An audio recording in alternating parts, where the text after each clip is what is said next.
Good evening to all. एक बार फिर से आपका स्वागत है सीटेट के इस चैनल में।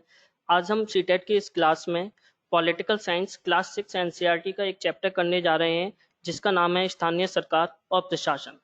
चैप्टर को शुरू करने से पहले जिन्होंने चैनल को सब्सक्राइब नहीं कर रखा वो चैनल को सब्सक्राइब करें और बेल आइकॉन को प्रेस करें जिससे आपको सभी नोटिफिकेशन मिलते रहेंगे और वीडियो को लाइक करना ना भूलें। चलिए चैप्टर स्टार्ट करते हैं। स्थानीय सरकार और प्रशासन। सबसे पहला पॉइंट आता है पंचायती राज। पंचायती राज में कुछ टर्म्स हैं जो पेपर में पूछी जाती हैं और उनके ऊपर कई क्वेश्चन बनते हैं। तो सबसे पहले इसमें जो पॉइंट आता है वो है ग्राम सभा। ग्राम सभा का मतलब होता है एक पंचायत क्षेत्र में रहने वाले जितने भी वयस्क व्यक्ति होते हैं वो सब उसके ग्राम सभा के सदस्य होते हैं। कोई भी व्यक्ति जिसकी उम्र 18 वर्ष या उससे ज्यादा हो, जिसे वोट देने का अधिकार प्राप्त हो और जिसका नाम उस गांव की मतदाता सूची में हो, उन्हीं सभी को मिलाकर ग्राम सभा का निर्माण होता है। यानी ग्राम सभा के वे सदस्य होते हैं जिनका नाम वोटर लिस्ट में होता है, वहां की मतदाता सूची में होता है शामिल। एक ग्राम पंचायत को कई वार्ड में बांटा जाता है और प्रत्येक वार्ड का अपना एक प्रतिनिधि होता है जिसको वार्ड पंच के नाम से जाना जाता है। नेक्स्ट है पंचायत क्षेत्र के लोग मिलकर सरपंच को चुनते हैं और जो पंचायत का मुखिया होता है, यानी पंचायत में रहने वाले जितने भी वयस्क व्यक्ति होते हैं जो वोट डालते हैं वो अपने सरपंच को चुनते हैं और वही सरपंच जो होता है वो उस पंचायत का मुखिया कहलाता है। वार्ड पंच और सरपंच मिलकर ग्राम पंचायत का गठन 5 साल के लिए करते हैं। तो इस प्रकार सरपंच और वार्ड पंच को वो दोनों मिलकर एक ग्राम पंचायत का गठन करते हैं जो कि 5 साल के लिए होती है और 5 साल तक वो काम करती है। ग्राम पंचायत में एक सचिव भी होता है जो ग्राम सभा का भी सचिव होता है। यानी जो ग्राम पंचायत का एक सचिव होता है वही ग्राम सभा का भी सचिव कहलाता है। सचिव का चुनाव नहीं होता है, उसकी सरकार द्वारा नियुक्ति की जाती है। यानी सचिव जनता के द्वारा नहीं चुना जाता है या जनता उसको नहीं चुनती है, सरकार डायरेक्ट उसको अपॉइंट करती है, नियुक्त करती है। तो जनता के द्वारा उसको नहीं चुना जाता है।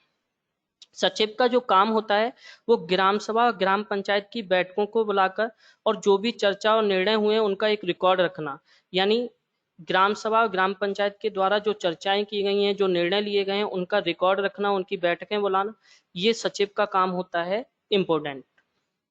ग्राम सभा की बैठक में ग्राम पंचायत अपनी योजनाएं लोगों के सामने रखती है। यानी ग्राम सभा की जो बैठकें होती हैं उसमें ग्राम पंचायत की जो भी योजनाएं होती हैं, उन्हें गांव में क्या काम करना है, पंचायत क्षेत्र में क्या चीजें नहीं करनी, उससे रिलेटेड जितनी भी योजनाएं होती हैं वो उस ग्राम सभा के सामने रखी जाती हैं।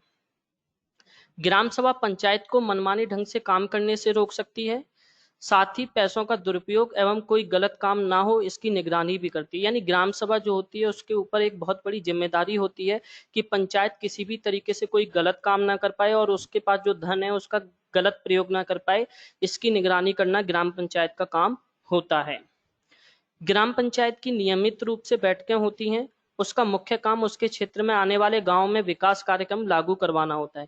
यानी ग्राम पंचायत के क्षेत्र में जितने भी गांव आते हैं वो उनमें जो भी उन डेवलपमेंट से रिलेटेड जो प्रोग्राम है उनको इम्प्लीमेंट करना, लागू करना और नियमित रूप से बैठ कर करना, जिससे हर कार्यक्रम पर चर्चा की जा सके, ये ग्राम पंचायत का काम होता है। इसके अलावा ग्राम पंचायत के कई अन्य काम भी होते हैं, जैसे सड़कें, नालियां, स्कूलों, भवनों, पानी के स्रोतों और अन्य सार्वजनिक उपयोग के भवनों का निर्माण और रखरखाव। यानी इनका निर्माण करना और उसके बाद निर्माण करने के बाद उनके रखरखाव की जिम्मेदारी भी ग्राम पंचायत के ऊपर होती है। स्थानीय कर लगाना और इकट्ठा करना, यानी लोकल लेवल पर जो टैक्सेस लगाए जाते हैं वो टैक्स लगाना और उनको कलेक्ट करना, इकट्ठा करना, ये भी ग्राम पंचायत का काम होता है। गांव के जो लोग हैं उनको रोजगार देने संबंधी जो भी सरकारी योजनाएं लाई जाती हैं उनको लागू करना और लोगों को रोजगार मिल सके, ये काम भी ग्राम पंचायत के अंतर में आता है। ग्राम पंचायत की आमदनी की स्रोत, यानी अब ग्राम पंचायत इतने सारे काम करती है तो उसके पास पैसा कहाँ से आता है, उसके लिए इनकम के सोर्स क्या क्या हैं। तो सबसे पहला जो सोर्स है वो है घरों और बाजारों पर जो लगाए जाने वाला जो टैक्स होता है, कर होता है, वो सारा अमाउंट या राशि जो होती है वो ग्राम पंचायत को मिलती है। दूसरी चीज है विभिन्न सरकारी विभागों के द्वारा जो भी योजनाएं चलाई जा रही हैं उनसे जो राशि मिल रही है जनपद और जिला पंचायत द्वारा वो आती है, वो वहां पर पंचायत को दी जाती है। समुदाय के काम के लिए मिलने वाले दान, यानी जो भी समुदाय के काम के लिए जो दान मिलता है वो सारा ग्राम पंचायत के हाथ में जाता है। पंचायती राज व्यवस्था एक ऐसी प्रक्रिया है जिसके द्वारा लोग अपनी सरकार में भाग लेते हैं। यानी हम ये जो पंचायती राज व्यवस्था सिस्टम पढ़ रहे हैं, पंचायती राज, ये एक ऐसा सिस्टम है, एक ऐसा प्रोसेस है जिसमें वहाँ के जो लोकल लोग होते हैं, जो स्थानीय लोग होते हैं, वो अपनी गवर्नमेंट और अपनी सरकार में डायरेक्ट भाग लेते हैं। जैसे ग्राम सभा, अब ग्राम सभा क्या होती है, वहाँ के जो लोग होते हैं, वो लोकल पीपल होते हैं, वो ग्राम पंचायत के ग्राम सभा के माध्यम से उसमें पार्टिसिपेट करते हैं, उस प्रक्रिया में भाग लेते हैं।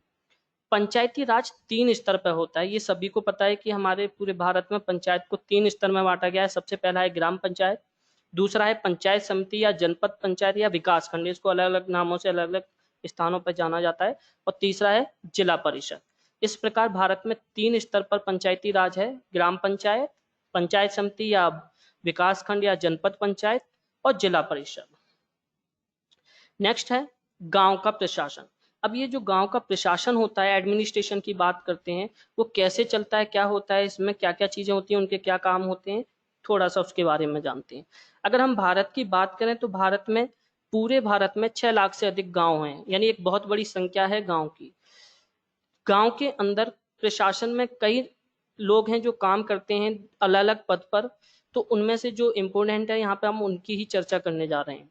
जैसे पहला है जमीन को नापना और उसका रिकॉर्ड रखना, पटवारी का मुख्य काम होता है। यानी गांव प्रशासन की अगर हम बात करें तो पटवारी एक होता है जो जमीन, खेत वगैरह जो जमीन होती हैं उनका पूरा नापना, उनका रिकॉर्ड रखना, ये सारी के सारे जो काम होते हैं वो पटवारी के होते हैं। इसको विभिन्न राज्यों में अलग अलग नामों से जाना जाता है, जैसे कहीं पटवारी बोलते हैं, कहीं लेखपाल बोला जाता है, कहीं कर्मचारी बोला जाता है, कहीं ग्रामीण अधिकारी, कानून गो बोला जाता है। तो इस तरीके से इसके अलग अलग नाम हैं। कई जगहों पर खेत नापने के लिए एक लंबी लोहे की जंजीर का इस्तेमाल किया जाता है, इसे जरीब कहते हैं। यानी बहुत से ग्रामीण क्षेत्रों में पटवारी जो होते हैं वो खेतों को नापने के लिए एक लंबी लोहे की जंजीर का प्रयोग करते हैं, और उसी जंजीर को जरीब कहा जाता है, ये याद रखेंगे आप। पटवारी जो होते हैं वो किसानों से जो भूमि पर जो भी कर होता है उसको एकत्रित करते हैं, कलेक्ट करते हैं, और सरकार को जो अपने क्षेत्र में होने वाली जितनी भी फसलें होती हैं उनके बारे में जानकारी देते हैं। यानी कौन सी फसल हुई है, कितनी मात्रा में हुई है, पहले से कम हुआ है, क्या हुआ है, पूरा उसका रिकॉर्ड जो होता है वो पटवारी के द्वारा अपने क्षेत्र का सरकारी को दिया जाता है। जिले के उपखंडों को कई नामों से जाना जाता है, जैसे तहसील, तालुका इत्यादि। यानी उपखंडों की बात करें तो उनको अलग अलग क्षेत्रों में अलग अलग नामों से जाना जाता है, कहीं तहसील और कहीं तालुका के नाम से। सबसे ऊपर जो जिलाधिकारी होता है उसके नीचे फिर तहसीलदार होते हैं, और ये क्या होते हैं, ये उस क्षेत्र में आने वाले जो भी विभिन्न मामले होते हैं उन विभिन्न मामलों को निपटाना इनका काम होता है, उनको हल करना इनका काम होता है। पटवारी के काम का निरीक्षण करते हैं, यानी ये जो जिलाधिकारी और तहसीलदार जो होते हैं, पटवारी के द्वारा जो काम किया जाता है उसका निरीक्षण करना, और ये सुनिश्चित करना कि रिकॉर्ड जो है वो सही ढंग से रखे जाएं और राजस्व इकट्ठा होता रहे, ये सारा काम होता है तहसीलदार और जिलाधिकारी का। वे विभिन्न जो विद्यार्थियों को जरूरत पड़ने पर जाति प्रमाण पत्र भी जारी करते हैं। यानी जो कास्ट सर्टिफिकेट बनाया जाता है, जाति प्रमाण पत्र बनाया जाता है, वो भी जिलाधिकारी और तहसीलदार के द्वारा बनाया जाता है। तहसीलदार के दफ्तर में जमीन से जुड़े जो विवाद होते हैं उनके मामले सुने जाते हैं। यानी जमीन से रिलेटेड कोई भी मामला होता है वो तहसीलदार के अंतर्गत आता है, और उनको हल करना तहसीलदार का काम होता है। हिंदू अधिनियम धारा 2005 के अनुसार जो बेटे होते हैं और बेटियां होती हैं उनको लेकर कोई भेदभाव ना किया जाए, चाहे वो माँ और बाप की उनकी जो जमीन होती है उसमें उनको बराबर हिस्सा मिलता है। यानी कहने का मतलब ये है कि अब लड़कियों और लड़कों के बीच में जो अंतर होता था उसको खत्म करने के लिए ये एक नियम बनाया गया है 2005 में, हिंदू अधिनियम धारा। इसके अंतर्गत क्या है कि जो माँ बाप की संपत्ति होती है उस पर लड़का और लड़की हो चाहे कोई भी हो, यानी दोनों का बराबर अधिकार होगा, ये इसमें आता है। अब आती है नगर प्रशासन की। यानी ये तो हो गया गांव प्रशासन, उसमें क्या क्या होता है, वहां पे कौन संभालता है, कैसे क्या काम करते हैं, वो हमने बात कर ली। अब हम बात करते हैं नगर प्रशासन को लेकर। तो नगर की जब हम बात करते हैं तो शहरों को भी ठीक उसी तरीके से ग्राम की तरह हर वार्ड में अलग अलग क्षेत्रों में बांटा जाता है, और हर वार्ड में क्या होता है, एक पार्षद का चुनाव होता है, वो जो वहाँ के लोकल लोग होते हैं उन्हीं के बीच में से चुना जाता है। जो पार्षद होते हैं उनकी समितियां और पार्षद विभिन्न मुद्दों पर निर्णय लेने का काम करते हैं। यानी समितियां जो होती हैं पार्षद की, और वो पार्षद जो होते हैं वो वहाँ पे जो भी मुद्दे होते हैं उनसे रिलेटेड जो उनको निर्णय लेने होते हैं उनको लेने का काम करते हैं, और वहीं उन्हें लागू करने का काम जो होता है वो कमिश्नर या आयुक्त जिसको बोलते हैं, और प्रशासनिक कर्मचारी जो होते हैं वो सभी काम करते हैं। इसके बाद नेक्स्ट है, आयुक्त और प्रशासनिक कर्मचारियों की सरकार द्वारा नियुक्ति की जाती है। यानी जो कमिश्नर होता है और जो एडमिनिस्ट्रेशन जो भी स्टाफ होता है उनकी जो नियुक्ति होती है वो गवर्नमेंट के द्वारा, सरकार के द्वारा की जाती है। और जो पार्षद होते हैं वो जनता के द्वारा चुने जाते हैं, निर्वाचित होते हैं, यानी चुनाव के माध्यम से उनका निर्वाचन किया जाता है। जनता प्रत्यक्ष रूप से उनको वोटिंग के माध्यम से चुनती है।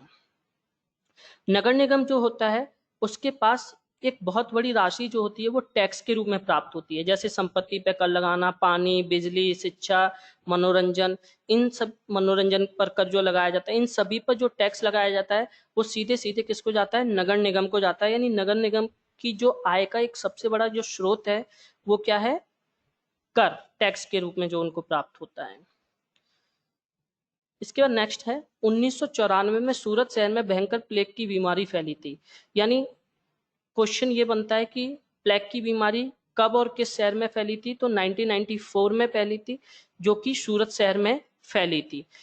प्लेग जो है वो हवा के जरिए फैलता है, यानी हवा में ट्रांसफर हो जाता है, एक से दूसरे में शिफ्ट हो जाता है। तो इस चैप्टर में यही सारे इंपोर्टेंट पॉइंट्स थे और यहीं से क्वेश्चन सीटेट में हर बार बनते हैं। इसके अलावा कोई एक्स्ट्रा इस चैप्टर से नहीं क्वेश्चन बनता है। हमने सभी चीज़ें कंप्लीट कर ली हैं। आप इस वीडियो को एक दो बार देखेंगे तो ये कम्प्लीटली आपको समझ में आ जाएगी और आप इसको बेहतर तरीके से कर पाएंगे। फिर भी अगर किसी को कोई प्रॉब्लम होती है, कोई क्वेश्चन पूछना होता है इससे रिलेटेड, तो वो कमेंट बॉक्स में कमेंट करके कोई भी क्वेरीज हैं वो पूछ सकता है, मैं उसका रिप्लाई कर दूंगा।